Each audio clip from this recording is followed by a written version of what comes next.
Hi friends, అందరి నమస్కారం. Welcome to our channel. మనకి త్వరలో జరగబోతున్న డిఎస్సి ఎగ్జామినేషన్లో మనకి తెలుగుకు సంబంధించి అర్థాలు కూడా మోస్ట్ ఇంపార్టెంట్ అనమాట.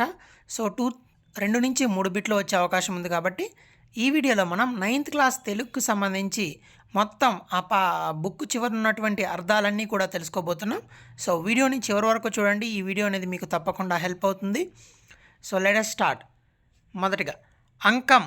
అంకం అంటే అర్థం వడి. అఖండం. అఖండం అంటే విశాలమైనది, సమస్తం. అగ్రతాంబూలం అంటే తొలి ప్రాధాన్యత. అధిరోహించడం అంటే ఎక్కడం. అన్వయం అంటే వంశం. అన్వేషణ అంటే వెతకడం. అన్యాపదేశం అంటే పరోక్ష ప్రస్తావన. అప్రమత్తత అంటే జాగరూకతతో ఉండడం. అంబకం అంటే బాణం. అంబరం అంటే ఆకాశం. అంబోగనం అంటే ఆకాశం.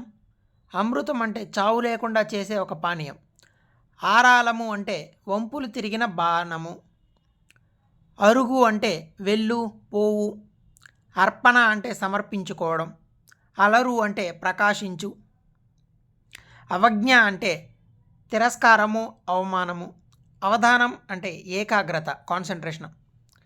అస్తిత్వం అంటే ఉనికి. అస్పృశ్యత అంటే అంటరానితనం. ఆకరం అంటే నిలయము, సమూహము. ఆచార్యుడు అనగా బోధించేవాడు. ఆపతం అంటే వేడి.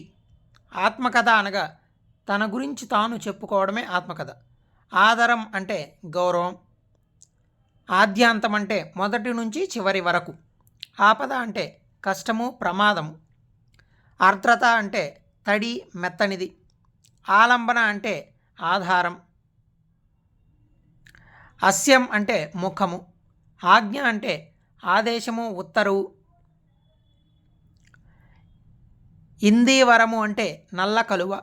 ఇనుడు అంటే సూర్యభగవానుడు, అదే సూర్యుడు. ఉడాయించడం అంటే పారిపోవడం. ఉడులు అంటే చుక్కలు. తర్వాత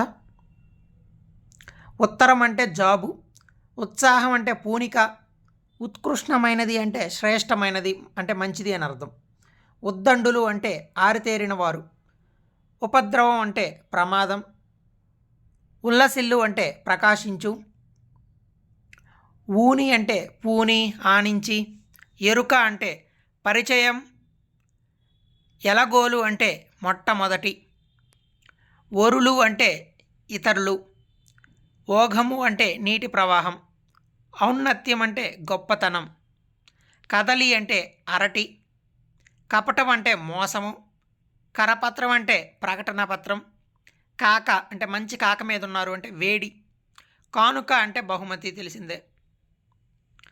కంచపరుచు అంటే చులకన చేయడం. కుటిల అంటే వంకర, దురాలోచన, కుటిల నీతి అంటాం కదా. కులాలుడు అంటే కుమ్మరివాడు, కుంభకారుడు అంటే కుండలు తయారు చేసే వాళ్ళని కులాలుడు అంటారనమాట. క్రోధ అంటే కోపము. కృతజ్ఞత చేసిన మేలు మరవకపోవడమే కృతజ్ఞత. కృతజ్ఞత చేసిన మేలు మరిచిపోవడం. కృతజ్ఞత అంటే చేసిన మేలు మరచిపోవడం అనమాట. కృతజ్ఞత అంటే చేసిన మేలు మరవకపోవడం. సో డిఫరెన్స్ అనేది కొంచెం ఉంది, చూసుకోండి. కేదారము అంటే పొలము, ఎర్ర కలువ, రెండు వస్తాయి కేదారము అంటే. క్రేవ అంటే దిక్కు.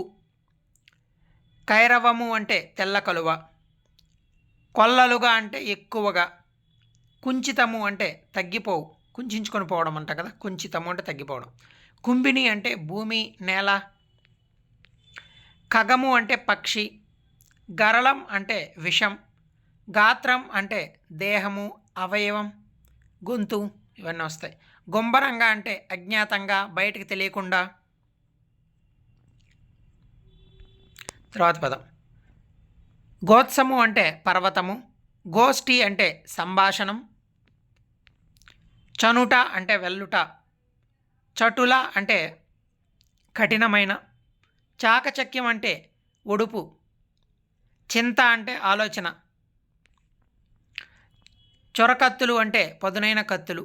చొరవ అంటే చనువు, చౌరాస్తా అంటే 4 రోడ్ల కూడలి, ఛాయ అంటే నీడ, జంకు అంటే భయం, జీవన సరణి అంటే జీవన విధానం, జ్యోత్స్న అంటే వెన్నెల రాత్రి వెన్నెల, జీర్ణం అంటే పాతదైన చినిగిన,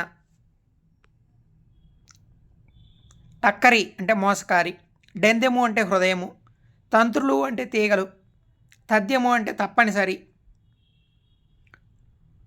తనరారు చుండుట అంటే విజృంభించటం ప్రకాశించటం, తపన అంటే ఎక్కువ ఆసక్తి, తరుణం అంటే సమయం, తలవంపు అంటే అవమానం, తలవంపులు తీసుకొచ్చామంటాం కదా, తల్పం అంటే పరువు, తిరస్కారం అంటే వద్దు అనడం, తుత్తునియలు అంటే తీవ్రంగా దెబ్బతీయడం,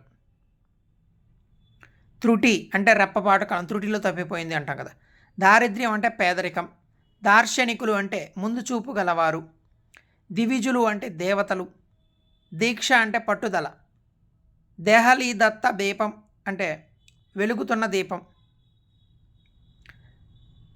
దంష్ట్రా దంష్ట్రా అంటే కూర, ధాత్రి అంటే భూమి, ధారణ అంటే ధరించుట, ధ్రువము అంటే స్థిరము. తర్వాత నాగి అంటే పొట్ట పాముల ఆభరణాలుగా కలవాడు, నాదుడు అంటే భర్త, నాచారము అంటే బాణం, నికరము అంటే గుంపు, నిక్కము అంటే నిజం, నిగ్రహించుకొను అంటే అదుపులో ఉంచుకోవడం, నిత్యనూతనం అంటే ఎల్లప్పుడూ కొత్తగా ఉండడం, నినదించుట అంటే బిగ్గరగా చెప్పడం, నిమగ్నం అంటే పనిలో లీనమైపోవడం, నిరాఘాటం అంటే అంతరాయం లేకుండా ఉండడం, నూలు అంటే తిలలు, నృశంసుడు అంటే దుష్టుడు, నేలమాలిగ అంటే భూమి లోపల గదులు, నేలమాలిగ అంటే, పక్షము అంటే కనురెప్ప 15 రోజులు, ఇవి 2 వస్తాయి, పరిమళము అంటే సువాసన, పరిపుష్టి అంటే అధిక సమృద్ధి, పర్యటన అంటే పని నిమిత్తం ప్రయాణం చేయడం, పాదుకలు అంటే పాంకోళ్ళు, పికము అంటే కోకిల, పీఠిక గ్రంథ ప్రారంభ ఉపోద్ఘాతం, గ్రంథం ముందు ఉపోద్ఘాతం రాసాం కదా, దాన్ని పీఠిక అంటాం. మన రాజ్యాంగానికి కూడా పీఠిక ఉంది కదా. సో పురస్కారం అంటే సన్మానము బహుమతి, పృచ్ఛకుడు అంటే ప్రశ్నలు అడిగేవాడు. సో మనకి అష్టావధానంలో ఉంటారు కదా పృచ్ఛకులు, ప్రశ్నలు అడిగేవారు.